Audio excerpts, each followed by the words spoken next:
Hello जी, राधे राधे। स्वागत है आपके अपने चैनल पल्लवी होम ब्लॉग्स में। तो एक बार फिर से मेरा ब्लॉग आ गया है और आप लोग वीडियो को पूरा देखिएगा। मैं इस वीडियो में अपने हेयर केयर रूटीन शेयर की हूँ। अगर वीडियो अच्छी लगे तो लाइक शेयर सब्सक्राइब जरूर करिएगा और मेरी वीडियो को ज़्यादा से ज़्यादा शेयर कीजिएगा।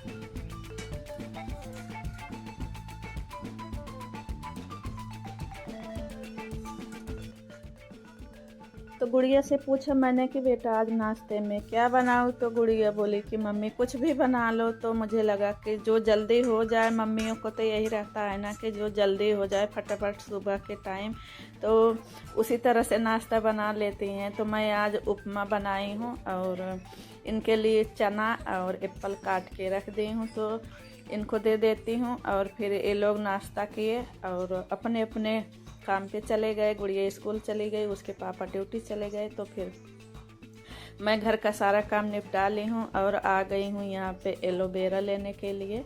और मेरे यहाँ कंडीशनर हो गया है ख़त्म, तो मैंने सोचा कि एलोवेरा ही लगा लेती हूँ। ये कंडीशनर का काम करता है और हेयर ग्रोथ की भी हेयर ग्रोथ बढ़ाने में भी हेल्प करता है। तो मैं यहाँ पे 2 काटूँगी और अभी आजकल तो अच्छे निकल आए हैं, जो इसके प्लांट हैं तो अच्छे हो गए हैं। और अगर एक भी लगा दीजिए डिब्बे में ना, तो फिर वो धीरे धीरे बहुत सारे हो जाते हैं।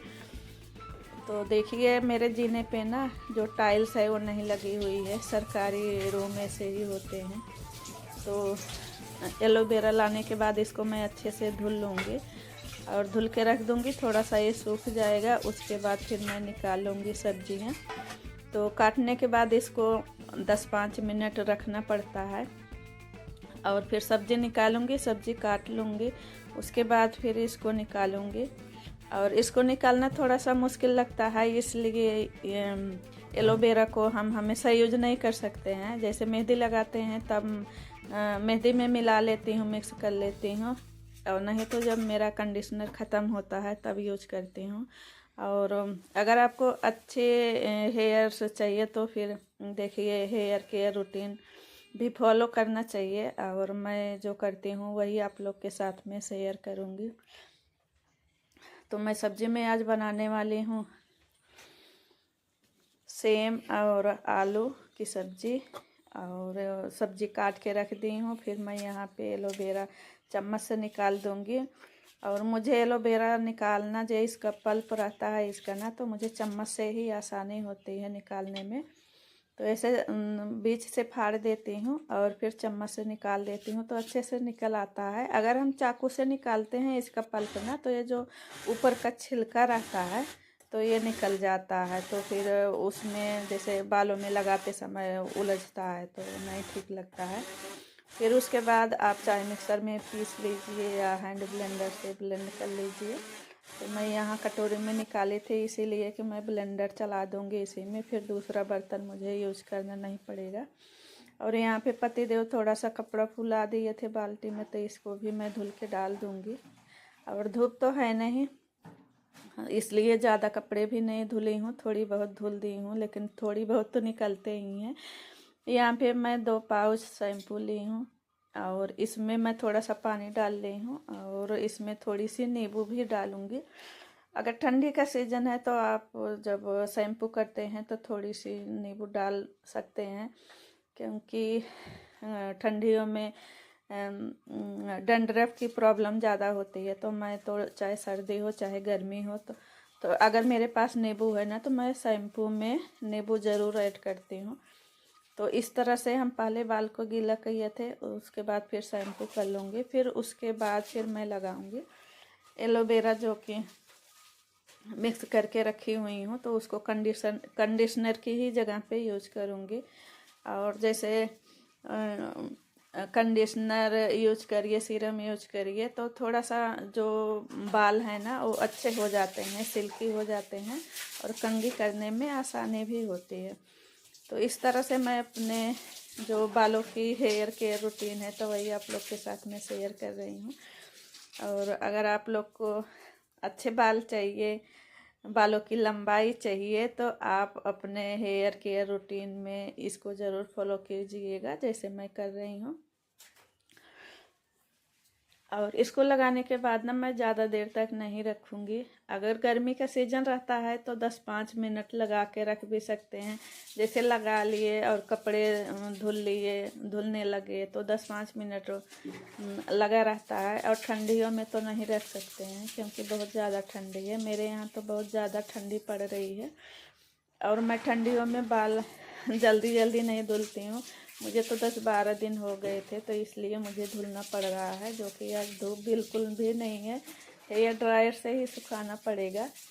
और जैसे धूप में सुखाते हैं ना तो अच्छा रहता है, आप नेचुरल तरीके से सुखा लीजिए बालों को, तो वो चीज़ें अच्छी रहती हैं। हेयर ड्रायर मैं बहुत कम यूज़ करती हूँ, ठंडियों में ही यूज़ करती हूँ। जैसे बाद धूप नहीं है तो फिर यूज़ करना पड़ेगा।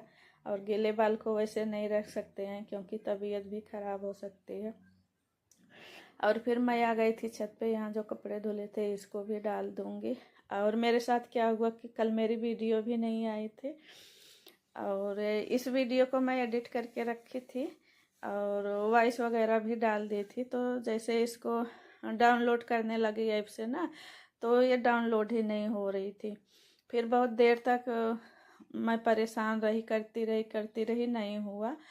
तो फिर मैंने सोचा कि चलो ठीक है, आज मैं नहीं डालती हूँ। और उसके बदले फिर मैं 10 मिनट की लाइव रही होगी तो मैंने फिर लाइव कर लिया खाना बनाते समय। तो मैं यहाँ पे थोड़ी सी बाल को ना ऐसे झटक लूँगी और ज़्यादा तेज़ी से झटकना नहीं है। थोड़ा सा इस तरह से करेंगे ना तो जो उलझे हुए बाल हैं तो थोड़ी थोड़ी सीधे हो जाते हैं। और मैं पतला वाला टावल ही यूज करती हूँ। मैं आप लोग को बताती हूँ कि थोड़ा सा ठंडी या बारिश में ना पतले टावल जो होते हैं उसी को यूज करना चाहिए क्योंकि अच्छे तरीके से सूख जाता है। और मोटा वाला तो सूखता ही नहीं है, तो इसलिए मैं मोटा वाला यूज ही नहीं करती। मेरे घर में कोई नहीं मोटा वाला यूज करता क्योंकि सूखने में दिक्कत होती है। गर्मी रहती है तो कर लेते हैं। और मैं यहाँ पे थोड़े मेरे बाल गीले गीले ही हैं तो मैं यहाँ पे सीरम लगा लेती हूँ। आप कोई भी सीरम ले सकते हैं, ऐसा नहीं है कि जो मैं यूज कर रही हूँ लगा रही हूँ तो उसी को आप लगाइए। आप अपने तरीके से ले सकते हैं।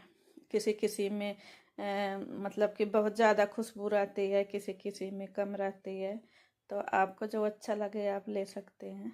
और मैं एक बार सीरम लेके आई थी ना, तो मैं यहाँ पे दिखा रही हूँ कि किस तरह से पहले कंघी करते हैं। मैं कंघी में जो मोटे वाले दाने होते हैं ना उसी से करती हूँ। और हमें लगता है कि सभी उसी से पहले शुरुआत में उसी से करते हैं, लेकिन बालों की जो लेंथ होती है ना तो नीचे से करना चाहिए। पहले नीचे से हम उसको कंघी को करते जाएंगे तो मेरे बाल जो है अपने बालों को सुलझते जाएंगे। तो सुखाया लेकिन अच्छे से नहीं सूखा है, जिस तरह से सूखना चाहिए उस तरह से नहीं सूखा है। और मैं बाल को सुखाने के लिए छत पे गई थी कि चलो कपड़े डाल भी दूंगे और मेरे बाल जो है सूख जाएंगे, तो नहीं सूखे। फिर आके मुझे हेयर ड्रायर से सुखाना पड़ा क्योंकि अभी नहीं सुखाते ना तो फिर ठंडा ठंडा जो है नुकसान भी करता। और हमारे यहाँ तो मुझे बाल को धोए कई दिन हो गए थे तो मुझे लगा कि नहीं अब धो लेना चाहिए। पिछले मंडे को धोई थी तो मंडे 8 दिन हो गया और 8, 9, 10, आज शुक्रवार है तो आज 11 दिन पे बाल धुल रही हूँ। और वैसे तो मैं एक हफ्ते में ही धुलती हूँ, मंडे को ही धुल लेती हूँ अगर नहीं। और मुझे आटा गूंथना था तो फिर मैं आटा लेके आ गई थी आगे वाले रूम में। और इस रूम में काम करने में अच्छा लगता है क्योंकि यहाँ से बालकनी से लोग आते जाते दिखते रहते हैं। जो बालकनी का दरवाज़ा है उसे खोल देती हूँ और सामने रोड है तो जो लोग आते जाते रहते हैं तो दिखता रहता है, अच्छा लगता है। आवाज़ें भी आती रहती है। और किचन में जब हम खड़े होके काम करते करते उब जाते हैं ना तो फिर आगे वाले रूम में आ जाते हैं। और किचन में क्या होता है कि किचन में पीछे की साइड में कोई नहीं दिखता है और ना ही आवाज़ आती है। तो अभी ठंडी का सीज़न है तो पीछे तो धूप आती नहीं है, पेड़ पौधे हैं तो इसलिए कोई बैठता भी नहीं है। और यहाँ पे हम गर्मी में तो अक्सर यहीं पे काम करते हैं। आटे गूँथना, जब हमें आटा गूँथना होता था ना तो मैं यहीं पे लेके खड़े होके गूँथ लेती थी और फैन भी चला लेती थी। और किचन में तो अगर गैस जल रही है तो फैन भी नहीं चला सकते हैं, अभी तो मान लो ठंडी का सीज़न है। और ठंडियों में अभी जो बालकनी का दरवाज़ा है तो थोड़ा कम ही खोलते हैं। जब यहाँ पे मैं आटा गूँथ रही हूँ ना, थोड़ी सी खोल के रखी हूँ, लेकिन फिर भी जब पति देव आते हैं ना, देखते हैं खुला है तो बोलते हैं कि रूम ठंडा हो जाता है।